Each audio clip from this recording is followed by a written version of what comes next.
Bonsoir à tous, il est 19h, c'est l'heure de votre rendez-vous 100% rugby du lundi. Pendant 24 minutes, on va parler de rugby et que de rugby. D'abord, dans votre rendez-vous UBB, on va parler de rugby à 7 avec Laurent Ferrer et juste après la pub, on fera bien sûr le grand débrief des matchs du week-end de cette troisième journée de Coupe du Monde. Mais d'abord, on est donc avec Laurent Ferrer et Mathieu Talzovo. Bonsoir à tous les deux.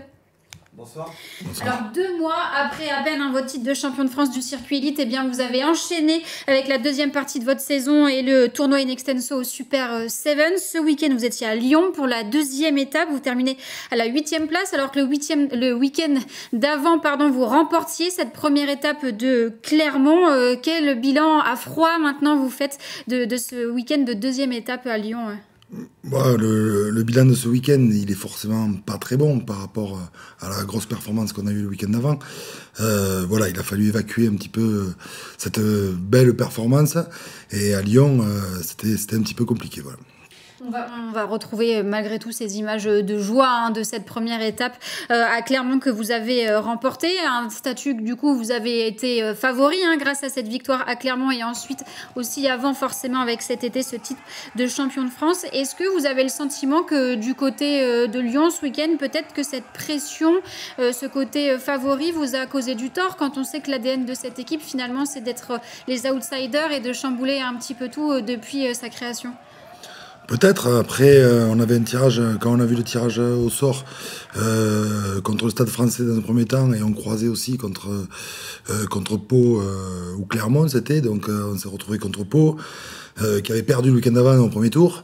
Du coup, était très revanchard, ça joue, et c'est vrai que on a laissé de l'influx vraiment sur le premier match contre le Stade Français, où on gagne encore une fois à la dernière seconde, et c'est vrai qu'il a fallu se remobiliser, et contre Pau, on est pris à la gorge d'entrée, et on n'arrive pas à revenir, et on a pris des vagues vertes dans la figure, et on n'a pas pu sortir la tête de l'eau, et du coup, c'est vrai qu'on a pris un petit coup à la tête. Voilà.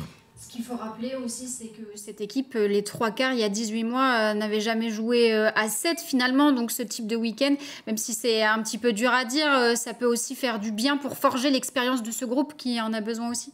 Il va falloir se ressaisir et on a encore une étape. Faut pas oublier qu'on est quand même qualifié pour la finale de l'in extenso. On a gagné quand même une étape. C'était jamais arrivé avant.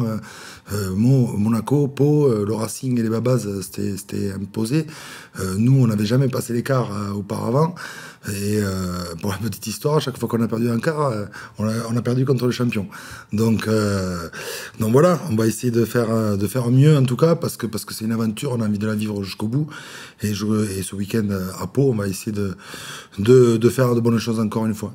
En termes d'effectifs, Laurent, vous avez combien de joueurs à votre disposition et est-ce qu'il y a eu beaucoup de mouvements en intersaison? J'ai une vingtaine de joueurs, j'en ai beaucoup qui ont joué sur le circuit élite. Le week-end dernier à Clermont, j'avais quasiment l'intégralité de mon groupe qui avait fait le circuit élite et qui était donc champion de France élite au mois de juillet dernier. On a eu quelques rotations sur ce week-end-là. Ben on va pas, c'est pas cette faute-là, c'est pas la faute à ça, mais on a réussi à moins se trouver et c'est vraiment du détail le rugby à 7. Rentrer dans un tournoi, c'est important. On était très bien rentré à Clermont en gagnant 40-5, je crois, contre Castres.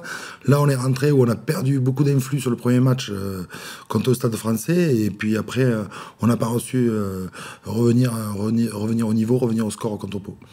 C'est l'occasion, quand on a la chance de vous avoir avec nous, de parler justement du rugby à 7 et du développement du rugby à 7, surtout qu'il y a les JO qui arrivent 2024, où ce sera une discipline olympique. Est-ce que justement, maintenant que les clubs pro, à l'image de l'UBB, jouent le jeu du 7, est-ce que la fédération, la DTN aussi, vous accompagne? Quel lien vous avez finalement avec la fédération? Après, il y a deux choses. Il y a la FFR et la LNR aussi. Donc là, c'est une compétition quand même des clubs professionnels. C'est une compétition de la LNR. Ensuite, la FFR n'a pas du tout son... je suis pas du tout... pas sur... Après, les managers, les équipes de France sont bien évidemment présents et essayent de regarder toutes les stats GPS qu'il peut y avoir sur les joueurs. Si les standards sont aussi élevés que ce qui peut se passer sur le World Series. Le World Series, c'est les compétitions internationales avec l'équipe de France.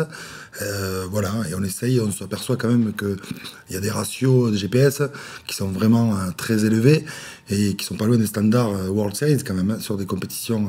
Il y a des jeunes aujourd'hui qui pourraient prétendre, au moins sur les datas, à être en équipe de France. Ah oui, on doit pouvoir en avoir 2-3, je vais pas les citer parce qu'il reste encore des compétitions, mais il y en a qui sont ciblés déjà par la DTN et par en tout cas les recruteurs de l'équipe de France et les staffs de l'équipe de France A7. En tout cas, l'ADN de cet effectif, c'est aussi son côté girondin. Hein. Les trois quarts, la plupart de l'effectif sont issus de clubs locaux comme Saint-Médard, Castillon, Mérignac ou encore Sals. C'était une évidence à vos yeux, et même c'est une évidence à vos yeux pour la suite de garder cette philosophie girondine de clubs locaux, même si l'équipe est amenée à monter en puissance par la suite. On va essayer, oui, c'est ce qu'on veut, on va essayer de le développer comme ça. On essaiera dans un second temps de cibler de nouveaux tournois pour l'année prochaine, pour essayer d'ouvrir, pour essayer d'amener de nouveaux. Cette année, il y en avait quelques-uns qui n'étaient pas dans le groupe l'année dernière, qui ont intégré cette équipe. Puis on a réussi à travailler avec de la cohérence en tout cas, essayer de travailler aussi avec les clubs pour avoir les joueurs à disposition sur les tournois. Faut les remercier parce que pendant qu'ils sont avec nous, ils sont pas avec leur club. Donc il y a quand même une partie de management à avoir avec ces clubs pour que tout le monde puisse y trouver son compte. On parle de clubs partenaires qui vous mettent à disposition leurs joueurs seniors. Est-ce qu'il y a une action prévue aussi auprès de ces mêmes clubs, auprès des jeunes, des écoles de rugby, pour les sensibiliser au rugby à 7 ? C'est un travail qu'on aimerait faire avec la Ligue Nouvelle-Aquitaine sur le 7. On essaye aussi de faire des stages de rugby à 7 aussi pour les sensibiliser à ça. C'est vrai qu'aujourd'hui, il y a la Coupe du Monde, il y a le 15, il y a vraiment un gros essor sur le rugby par rapport à ça. Mais dès qu'on va switcher sur 2024 et les Jeux Olympiques en ligne de mire, il va y avoir un vrai mouvement sur le 7 et je pense qu'on va en entendre parler. On aimerait à terme organiser aussi sur la région une étape, pourquoi pas, du circuit élite dans un premier temps. L'Inextenso, faudra voir le format parce que aujourd'hui ça remplit pas encore les stades, surtout le vendredi. L'année prochaine ça va repasser le samedi. Jouer à Chaban ça serait bien, mais remplir Chaban pour du 7, il n'y a pas de terrain d'entraînement, donc il faudrait trouver un petit peu le bon compromis. Il me semble que le bon compromis dans un premier temps, c'est pourquoi pas organiser une étape du circuit élite avec l'UBB Sevens Cup qui avait eu lieu déjà l'année dernière pour lancer le projet. Mais comme à Moga, il va y avoir peut-être des travaux sur les terrains, on va voir avec le stade bordelais ou sonder peut-être d'autres clubs de la région pour voir qui seraient capables d'accueillir cette étape du circuit élite. Voilà. En tout cas, en attendant, eh bien, ce week-end, il y a cette troisième et dernière étape avant la grande finale de l'Inextenso Super 7. Ce sera le 22 octobre du côté de Paris. C'est donc la troisième étape à Pau cette fois-ci. On le rappelle, vous l'avez dit, vous êtes déjà qualifié pour cette finale. Mais ce qui est important de rappeler, c'est que ce week-end, eh bien, c'est l'occasion de déjà poser vos billes pour cette grande finale à Paris qui vous attend le 22 octobre. Oui, il y a deux choses importantes. On est qualifié, ça c'était sûr. Maintenant, il y a le classement qui est important. Faut savoir que ça commencera en quart de finale sur le tournoi final, avec le premier qui rencontrera le 8e, le deuxième le 7e, ainsi de suite. Donc c'est important quand même d'avoir un bon classement, même si il faudra jouer les meilleurs pour aller au bout. Voilà. On est outsider. Il y a des équipes qui sont rodées, il y a des équipes qui sont là, mais Monaco, on a pu le voir, a du mal à pas gagner, pas souverain comme ils ont pu l'être l'année dernière.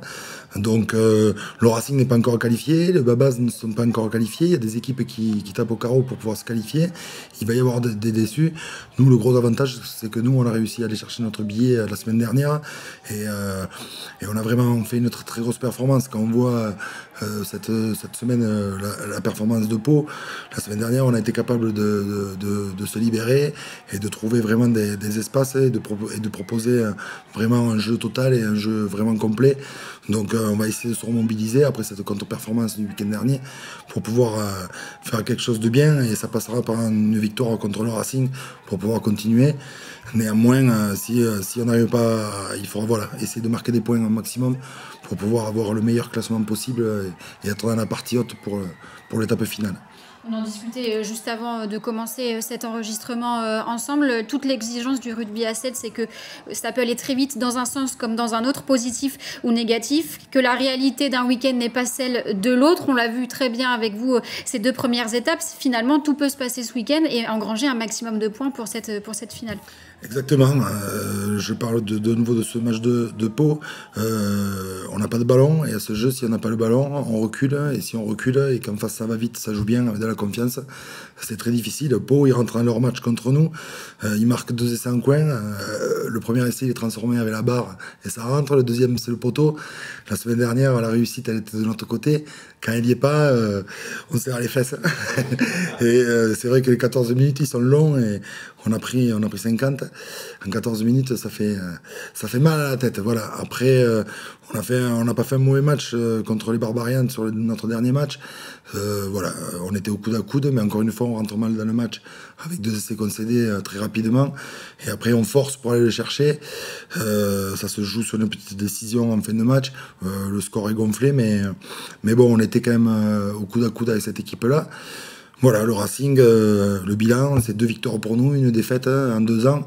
On va voir, ils ont de très grosses individualités, mais si on s'accroche avec notre collectif et qu'on retrouve un petit peu le fluide, on est capable de faire de bonnes choses. Et en tout cas, on va se préparer cette semaine et donner encore toute l'énergie que l'on a pour essayer de tourner en notre faveur et de profiter au maximum de ce tournoi-là et de cette compétition, parce que c'est bientôt terminé déjà. Donc il faut qu'on en profite jusqu'au bout, vraiment. Vous l'aurez compris, tout est possible ce week-end du côté de Pau pour l'UBB pour la 3e et dernière étape de l'Inextenso Super 7 avant la grande finale à Paris le 22 octobre prochain. C'est la fin de votre rendez-vous au UBB, mais le rugby c'est pas fini. Sur TV7, ça continue juste après la pub. On fera le grand débrief des matchs de cette 3e journée de Coupe du Monde. À tout de suite sur TV7.